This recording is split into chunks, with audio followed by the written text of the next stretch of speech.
Hello guys, मी Monali food recipes कुकिंगमध्ये पुन्हा एकदा तुमचं स्वागत करते। आज आपण बनवणार आहोत विदर्भाची आणखी एक ऑथेंटिक डिश, वांग्याच्या भाजीपासून बनवलेली भाकरी। चला तर सुरुवात करूयात। सर्वप्रथम भाकरी बनवण्याआधी आपल्याला वांग्याची भाजी बनवायला लागेल, तर ती एकदम सोप्या पद्धतीने कशी बनवता येईल हे मी आज तुम्हाला सांगणार आहे।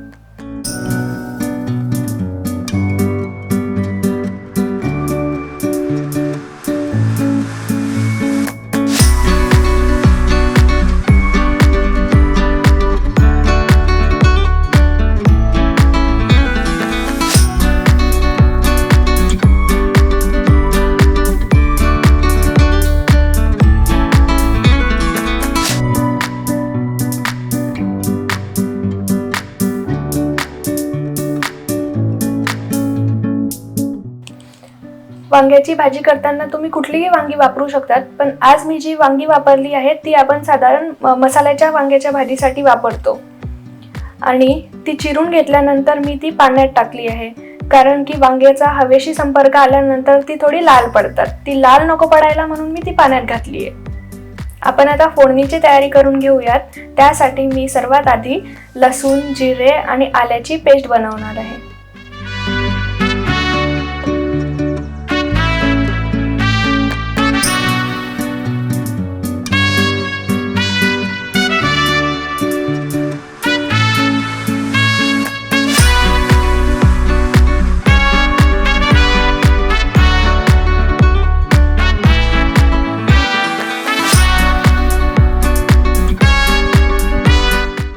आपली पेस्ट तयार झालेली आहे। आता आपण आपल्या वांग्याच्या भाजीला पटापट फोडणी देऊया।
भाजी आता बनवून रेडी झाली आहे।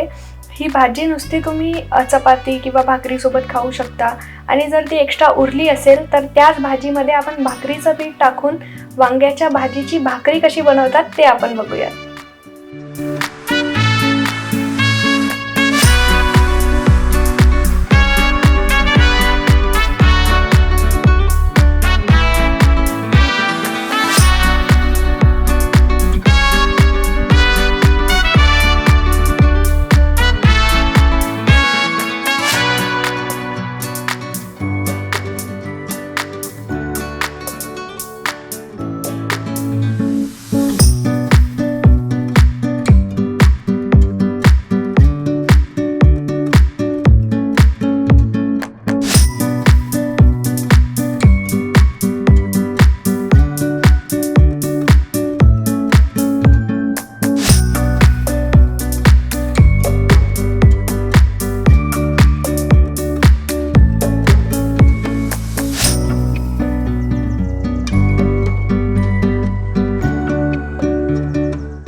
तुम्ही बघितलात आपला वांग्याच्या भाकरीचं पीठ आता मळून झालेलं आहे।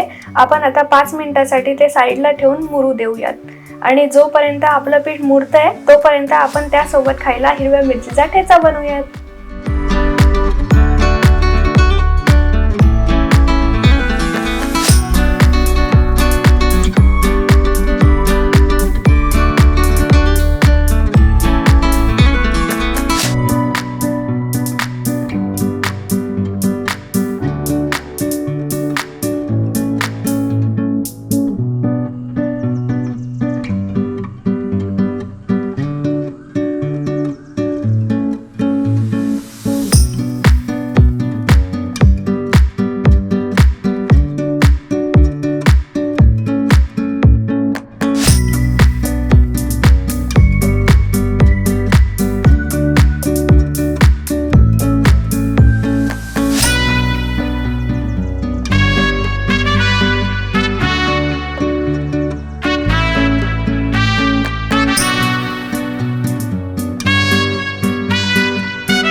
आपला ठेचा हा जाडसरच चांगला लागतो, तर त्यासाठी मिक्सर खूप वेळ असा फिरवायचा नाहीये।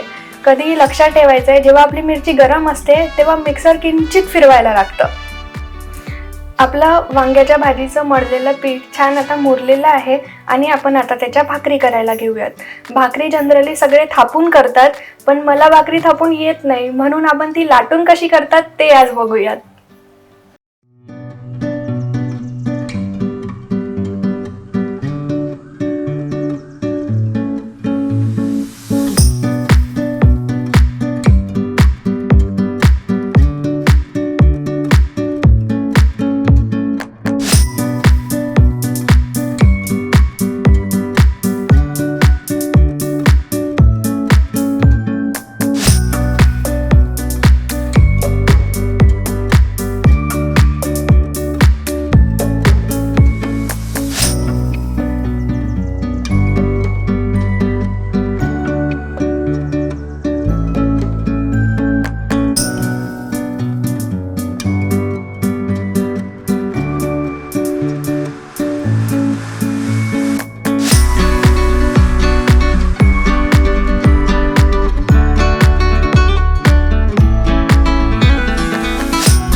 टेस्टी अशी आपली वांग्याची भाकरी झालेली आहे. तुमच्या लक्षात आलं असणार आहे, मी जेव्हा पीठ मळत होते तेव्हा मी एकही थेंब पाण्याचा वापरलेला नाहीये. फक्त जो वांग्याच्या भाजीचा ओलसरपणा असतो त्यातच आपण आपलं पीठ मळून भाकरी केलेली आहे. त्यामुळे ती खूप टेस्टी झालेली आहे. तुम्ही पण नक्की ट्राय करा आणि कशी झाली ते मला कमेंट बॉक्समध्ये सांगा आणि आमच्या चॅनलला लाईक, शेअर आणि सबस्क्राईब करा. Thank you for watching.